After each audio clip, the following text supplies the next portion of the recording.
E aí, comunidade bravíssima, eu sou a Isa, especialista em nomes. Bem-vinda à terceira temporada do podcast Especialista em Homens, com a MC Catoque lançando a bravíssima. Quem gostou da nossa vinheta nova, comenta aí, por favor, e corre lá para as redes sociais para seguir a MC Catoque, com C no início e K no final. E essa temporada, gente, vem cheia de novidades, tá bom? Além dessa vinheta babadeiríssima. Para você que é assinante, vai rolar um encontro exclusivo com a Jade, trabalhadora sexual com mais de 22 anos de sobe e desce aqui em Belo Horizonte. Já tem conteúdo exclusivo com ela e agora a gente vai fazer um encontro virtual para conversar com ela. Tudo aquilo que você tem interesse de saber, curiosidade que seja, nós vamos conversar com ela. Você quer participar? Então, você vai lá no site www.apoia.se/especialista em homens e faça sua assinatura a partir de R$10. Ô, gente, hoje eu quero abrir a temporada pegando um compromisso com vocês. Sério, nós estamos juntos ou não estamos? Isso aqui é coletivo ou não é, porra? O episódio de hoje é um assunto muito delicado que eu tenho certeza absoluta que inúmeras famílias estão passando. E tá todo mundo aí tateando e descobrindo formas de lidar. Hoje nós vamos falar sobre meninos, adolescentes, em especial aqueles diagnosticados com TOD, transtorno opositor desafiador. Eu odeio dar ao episódio o nome do transtorno, né? TOD. Uma pessoa, ela não é definida por uma sigla, por um transtorno, um adoecimento, né? Um indivíduo só pode ser definido pela própria existência. Mas eu acho que assim chamaria mais atenção e aí assim o episódio atinge o objetivo, né? Que é chamar a atenção do maior número de pessoas possível. Mas então o meu compromisso é o seguinte: se esse episódio for útil para você, se esse episódio trouxer informações importantes que possa ajudar as pessoas a enfrentar o desafio de lidar com essa situação de um menino com TOD, né? Se você achar que ele é útil a ponto de você compartilhar com alguém que precisa ouvir isso, você vai se tornar minha assinante. Esse é o compromisso que eu quero de você. Eu tô subindo o sarrafo do episódio. Eu tô aqui pedindo que você entre para nossa campanha de financiamento coletivo, se esse episódio for bom. Se você achar que o episódio não é bom, não assina, deixa pro próximo. Então, a quantidade de assinantes que eu vou receber na próxima semana vai me dizer qual é a opinião de vocês sobre o trabalho que eu estou realizando, tá bom? O site, de novo, é www.apoia.se/especialista em homens. Então tá, hein? E aqui, gente, eu não estou trazendo soluções, tá? Eu trago questionamentos e propostas. Já baixa a sua expectativa, porque eu só quero te ajudar a ler melhor a sua realidade, mas eu não tenho qualquer competência para resolvê-la, ok? Então tá. Para falar sobre esse assunto, eu vou dizer de onde eu parto. Eu sou uma educadora, especialista em gênero, masculinidades, adolescências. Tenho mestrado em educação e estou a caminho de doutorado também na educação. Eu tenho pesquisa acadêmica e trabalho de 8 anos com adolescentes homens em cumprimento de medida socioeducativa. Eu não sou psicóloga, eu não sou pedagoga, eu não sou médica, nem nada disso. Eu sou educadora. E eu estou, de novo, há 8 anos conversando com meninos envolvidos com a prática de atos infracionais. Para adultos, o nome seria crime. Ou seja, meninos extremamente atravessados por diversas formas de violência. Mas que, por serem negros e pobres demais, não têm diagnóstico de TOD, mas sim o CID de bandido. Eu inauguro também, né, uma pesquisa sobre adolescentes homens que praticam atos de violência extrema nas escolas. É essa a minha proposta de pesquisa de doutorado. Vou dar alguns dados que são importantes para o nosso trabalho aqui hoje, tá? Todos os casos de ataque de violência extrema nas escolas no Brasil foram praticados por meninos, em bairros, principalmente bairros de classe média, média alta e alta, com cerca de 80% dos casos, ou seja, meninos brancos, em sua maioria. A infinita maioria desses ataques são após a eleição do Bolsonaro, e é constatada a articulação desses ataques em grupos de misoginia da internet. Então, palavras como Red Pill, Incel, Deep Web, Discord, estão tudo mais ou menos relacionado, tá bom? E o objetivo desses ataques praticados no Brasil era matar o maior número de pessoas, mas as principais vítimas mortais são meninas e mulheres. São dados do Ministério da Educação e do Ministério de Direitos Humanos, com o primeiro boletim técnico chamado Escola que Protege, dados sobre violência nas escolas. Uma coisa muito importante também de ser dita é que não há evidência de pesquisa que comprove aquela versão que a mídia espalha muito, né? E as séries americanas também falam muito, filmes, que meninos que sofrem bullying na escola, eles se vingam da escola com os ataques. Isso não é verdade. Tá? Os ataques estão diretamente relacionados a grupos de misoginia na internet, são praticados por meninos.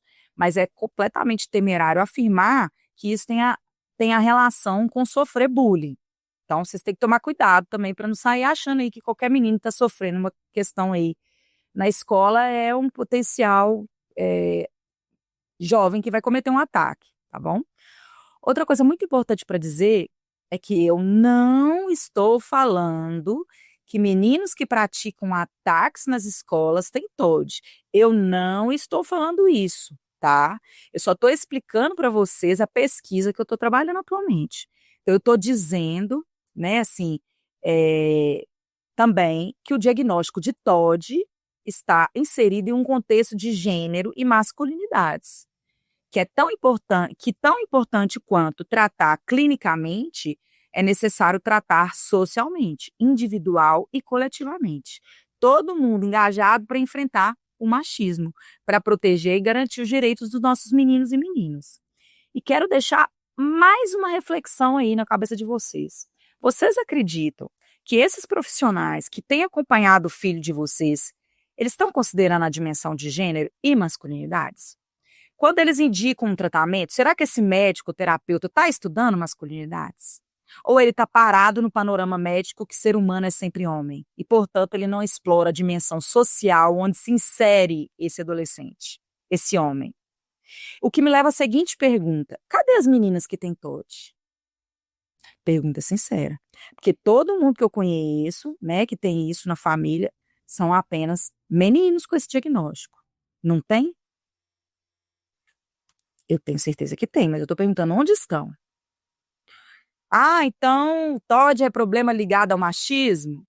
Não sei, mas eu estou perguntando. Será que meninos e meninas se posicionam da mesma forma nesse tecido social? Será que meninas estão tendo essas dificuldades de socialização que dá manifestações muito violentas, tanto quanto os meninos? Bom, sobre o TOD eu não vou afirmar nada, mas eu afirmo sim que masculinidade é um problema de saúde e segurança pública. Não tem como construir um estado de bem-estar social sem enfiar o dedo nessa ferida, tá? Então, dito isso, nós vamos conhecer a história do Paulinho. Quem me mandou foi a Ludmila, uma pessoa da família do Paulinho, que ama muito esse jovem, e foi quem se implicou nos seus cuidados, né? Assim, foi toda a família, mas ela se implicou muito, né?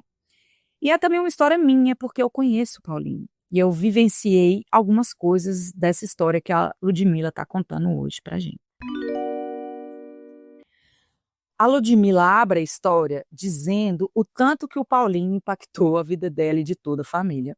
E por gostar muito dele, ela acha que tem muito a agradecer pelas reflexões que ele está trazendo e já trouxe para ela. Ela considera o Paulinho uma força da natureza. E ela brinca dizendo o seguinte: a gente está na era cenozoica, e dentro de eras há períodos separados por suas características. A gente está entrando numa era que se chama antropoceno, que reconhece a força do homem impactando a natureza, como uma força da natureza mesmo. Então, tipo, o homem destruindo a natureza como se fosse uma força da natureza. Paulinho foi tão marcante para ela e todo mundo do meio dela, que lá eles chamam de Paulinhoceno, porque ele mudou toda a natureza da casa e tudo mais. Existe uma era pré-Paulo e uma era pós-Paulo. Então, daí você já vê o tanto que foi complicado para essa família passar pelo fenômeno Paulinho. que desestabilizou e reorganizou todas as ordens familiares históricas daquela família. E aqui eu marco a primeira diretriz educativa da Abraba. Toda família precisa se repensar e trabalhar para conduzir da melhor forma a educação de qualquer criança e adolescente, gente, mas nesses casos como o de Paulinho, principalmente. Não é só ele que precisa ir para terapia. Toda família precisa repensar suas atitudes, seus conceitos, seus padrões, suas moralidades. Porque cada criança é inserida em um contexto específico. Tem coisas que são próprias dele, tem coisas que são nossas e que tem coisas que a gente vai impor para ele, né? E aí, a partir daí, tudo que a gente vai introduzindo vai contribuindo com o processo de construção da identidade masculina do Paulinho. Os arranjos familiares, as hierarquias da casa. Dentro dessas hierarquias, né, nas famílias que têm homens, é muito comum que os homens representem um papel de autoridade e as mulheres se posicionam ao redor desse homem para atender aos interesses do macho, né?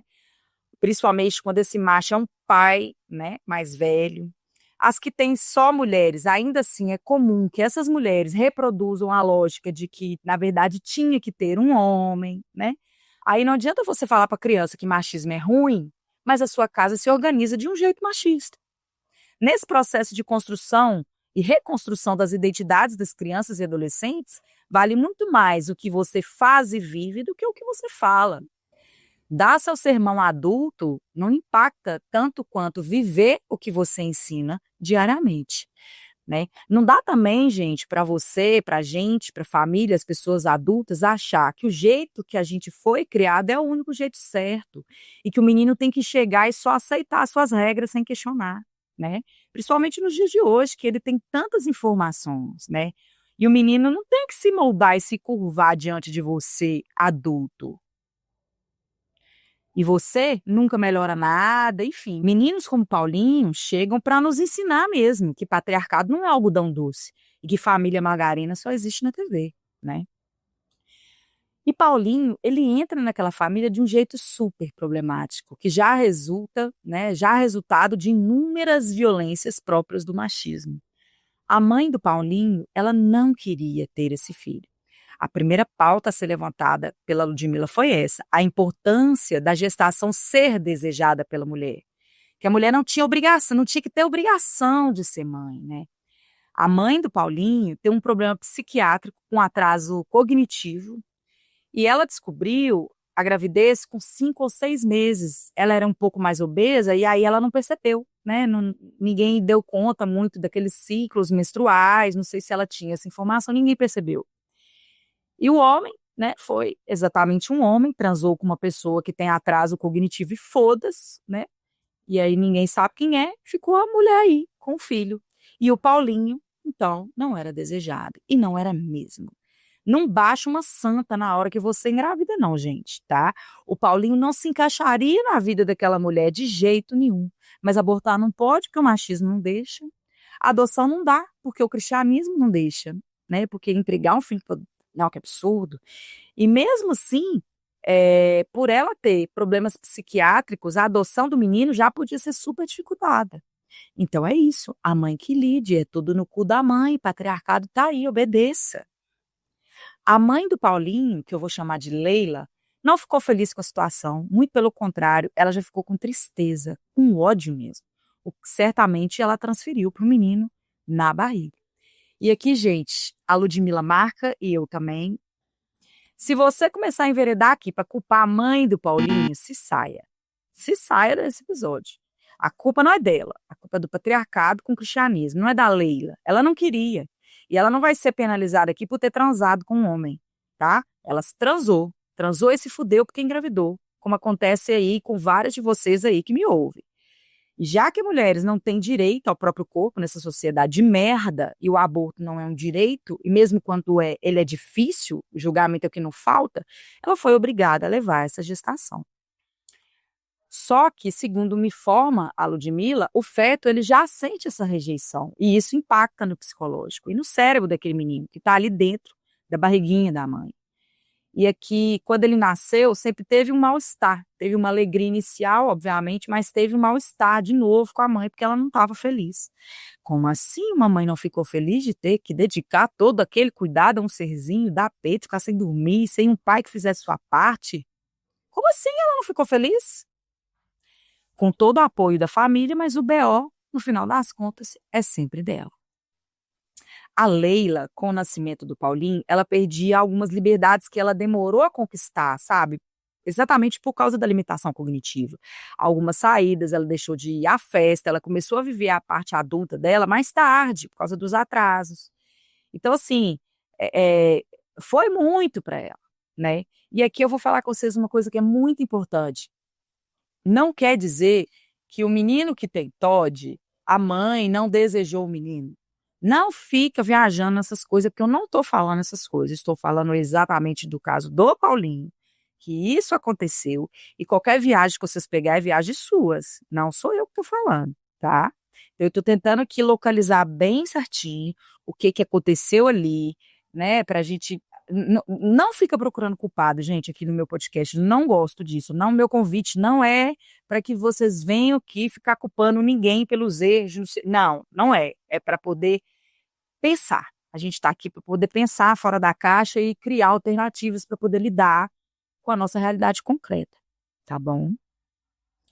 Mas ali, né, Paulinho com seus 2 anos, que é a idade do caos, né, chamada adolescência das crianças, quando ele começa a testar limites, né, parece que ele está ali sempre te provocando, fazendo tudo ao contrário do que você pede, mas na verdade ele está apenas experimentando o mundo pela primeira vez, jogando as coisas no chão, abrindo torneira, experimentando ver o que acontece se encher, riscando as coisas. Como assim esse serzinho ousa desorganizar suas regras adultas, te provocando? O nome disso é desobediência, não é isso? O menino não se curva diante de você, ele é o quê? Desobediente. Mas nessa fase, ele já começa a ouvir da Leila: olha, te odeio, não queria ter tido você. E isso com certeza vai impactando na cabeça do Paulinho. Então, poxa vida, gente, se você não quer ter, não tem, velho.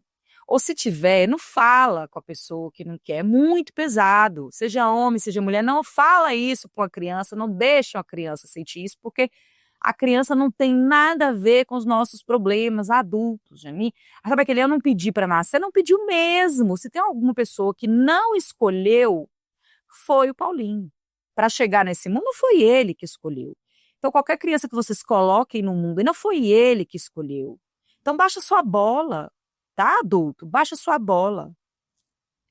Mas o fato é que a Leila, né, gente, tinha seus próprios desafios. Uma pessoa com a questão psiquiátrica que ela tinha foi muito para ela. Foi muito, muito, muito para ela. Com 4 anos de idade, o Paulinho já estava mostrando traços de oposição mais explícitos. Pode ter surgido por muitos motivos essa questão da oposição, né? Não se sentir parte da família é um deles. E aqui, mais um elemento importante. Leila e Paulinho são negros, os únicos negros de uma grande família de pessoas brancas. Eita, aí tem gênero e agora tem raça. Olha o racismo aí, adoecendo as pessoas. Desde novinho, Paulinho gostava de coisas diferentes daquela família. E ali no meio daqueles adultos, até passava por uns bullyingzinhos, daquele muito próprio de toda a família, que fica debochando das crianças, dos aprendizados delas, das perguntas dela, muitas vezes até da masculinidade dela, né? Tipo, isso não é coisa de homem. Toda família tem essas coisas. E aí tem mais uma coisa que foi muito difícil pro Paulinho. O pai fez falta para ele. O homem vem, transa, muitas vezes sem proteção, some. O sofrimento dessa criança vai ser todo descontado na mãe, que no final é a única que realmente vai se responsabilizar, né? E o material genético lá que transou com uma mulher com um atraso cognitivo, o nome disso é estupro, dependendo do nível desse atraso cognitivo, de quem é esse homem, né? Mas esse homem aí, em momento nenhum, será responsabilizado por nada. Ele gerou uma força da natureza, ele não sabe o que ele fez, mas as consequências são marcantes. E ele fez muita falta na vida do Paulinho. Uma falta que a família não conseguiu contornar. Mas essa ideia da oposição, ela tomou mais forma, mais consistência ali para os 6, 7 anos de idade do Paulinho, que não se sentia parte daquela família. Além de todas as questões que eu falei, fez falta vínculos de pessoas da mesma idade dele, né, que acaba, faltando muito na socialização dos jovens de hoje em dia, né. A única socialização com pessoas da sua idade, você acaba indo só para a escola, né. E aí, uma outra diretriz educativa da Braba: não enche o saco dos seus filhos para fazer amigos, se você não tem amigos. Se você não cria espaços de socialização para ele. Quem constrói um ambiente propício para as amizades dos meninos é a família dele. Você tem que sair com ele constantemente para lugares que tem pessoas da idade dele. O que os adultos geralmente fazem é encaixar a criança na própria rotina, mas não tem paciência de construir uma rotina social para a criança. E às vezes não tem a condição de construir essa rotina, né. Então, o menino não pega um ônibus e vai para uma festa de aniversário de um outro menino. O menino não vai na padaria e volta com um amigo, porque criança não sai aí conversando com estranhos. É você que tem que promover isso. Se você limita o contato do menino com pessoas da mesma idade, né, se você deixa isso somente com a escola, esse menino vai fazer amizade onde? Num ambiente controlado, medido por nota e disciplina, que ele fica 5, 6 horas olhando para a cara do professor? Não, gente. Ter filho requer engajamento da família.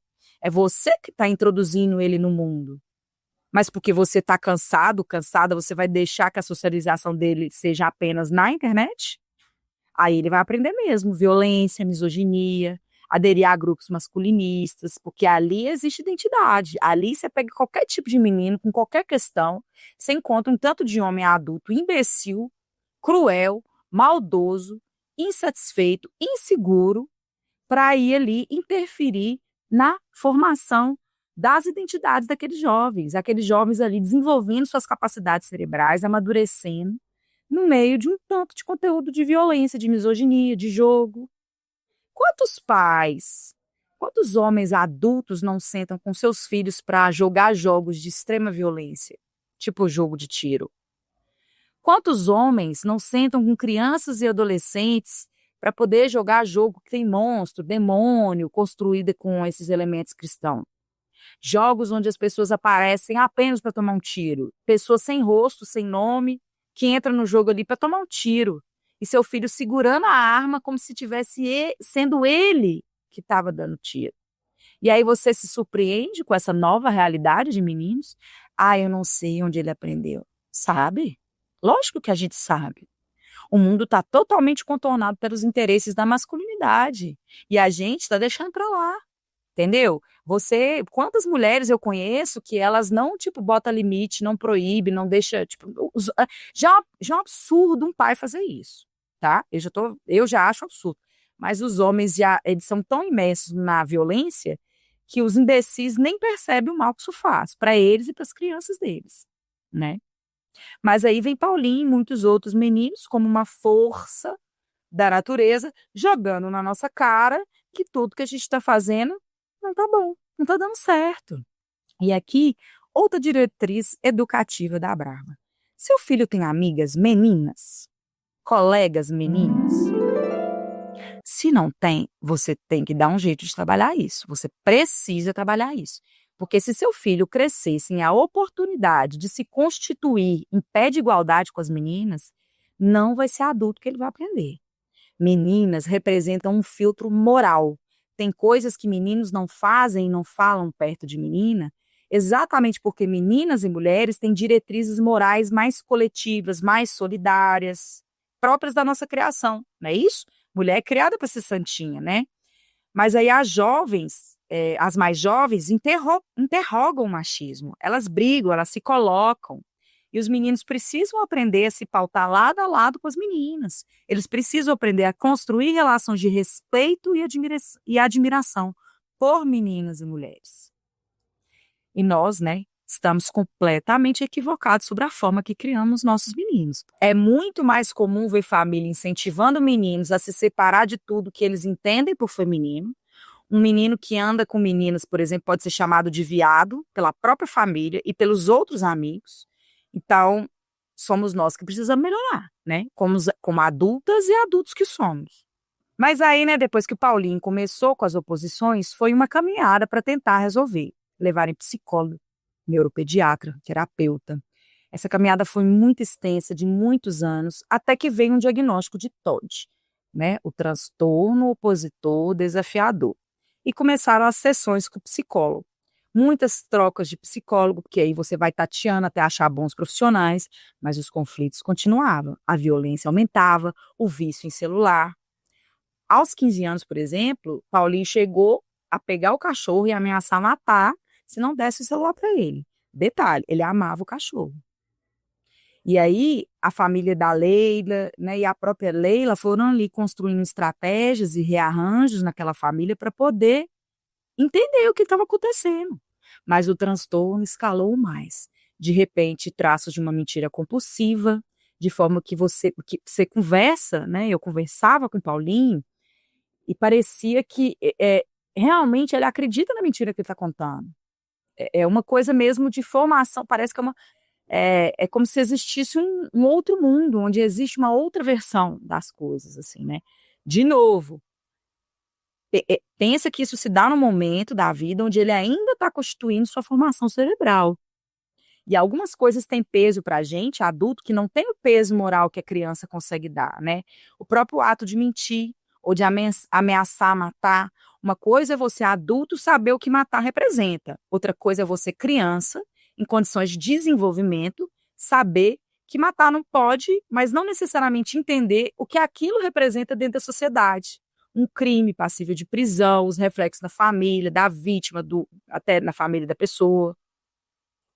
Principalmente quando você vive em uma sociedade que tem uma tara com morte, com crime. Veja os filmes, os programas de crime, a internet, os jogos. Então, galera, a violência está entregue na mão dos meninos, está completamente entregue na mão dos meninos. E aí, acessá-la é uma coisa, se dar conta das consequências disso é uma outra coisa. E aí, pode reparar, por exemplo, que quando a criança é muito nova, eu lembro que a minha irmã faleceu, eu tinha 7 anos de idade. Por mais que eu não tinha tanto contato com ela, aquela notícia chegou como uma notícia assim, ela faleceu, tal. Mas não sabia muito bem tipo, eu não sabia sofrer sobre aquilo, porque eu não sabia necessariamente o que aquilo estava representando, assim, tá, morreu, e aí, eu não vou ver ela mais. Talvez eu vejo ela onde? Em outra vida, mas aquilo não era o suficiente para me dar o sofrimento. O que me daria o sofrimento é ver como aquilo impactou a vida das pessoas em torno da minha irmã, do meu pai, por exemplo, né? Que é uma irmã que eu tinha só com parte de pai. Então, é diferente. A criança não entende a morte da mesma forma que a gente entende a morte. E agora eu vou dar uma paradinha nessa história, que já tá bem grande, e nós vamos continuar semana que vem. Vou ficar mais difícil, né, gente? Tem que ficar um pouco mais difícil, porque quanto mais difícil eu fico, mais vocês me adulam. Quanto mais vocês me adulam, melhor eu fico para todo mundo. Né? Então, semana que vem, a gente chega com o final, com o desfecho da história do Paulinho. Mas, contudo, todavia, se você é minha assinante, você vai acessar esse material bruto hoje mesmo e vai saber a história agora. Se quiser, você sabe agora que você vai saber. E se você não é minha assinante, você tá dando muito mole. Devia, tá? Mas é isso. Nós vamos ficar por aqui. Aguardo vocês me mandar a sua história. O e-mail é especialistaemhomens@gmail.com. Me alimente de histórias e saiba, a Brava é gulosa.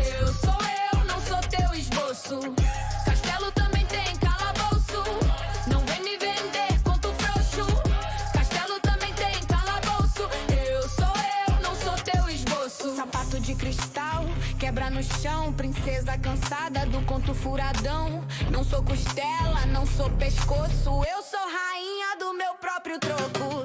Castelo também tem calabouço. Não vem me vender conto frouxo. Castelo também tem calabouço. Eu, não sou teu esboço. Castelo também tem calabouço. Não vem me vender conto frouxo. Castelo também tem calabouço. Eu, não sou teu esboço.